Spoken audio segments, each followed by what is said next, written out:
गाड्या सुटल्या सेमीफायनल आल्या मैदानातला 3 पळतोय आणि कशी लढत डोळ्याचं पारणं फेडणारी लढत चालू आहे. कोण होणार फायनलचा मानकरी? पर्याड वाईट गोल चिके आड्याला संघर्ष अद्दा बुलेट काय म्हणायचं त्या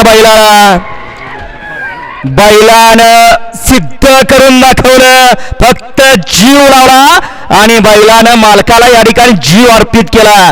असा हा संघर्ष यद्दा बुलेट.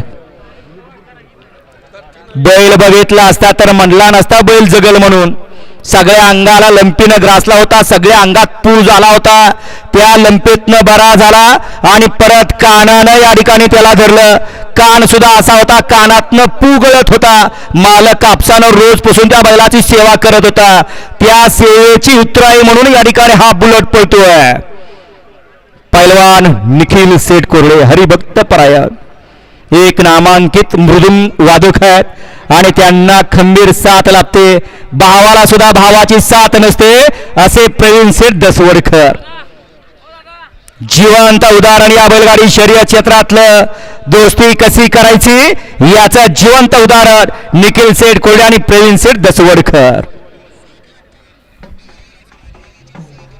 घ्या सेमीफायनल 4 चे बैलगाडी मालक गाड्यावर येऊन घ्या. सेमी 4 चे बैलगाडी मालक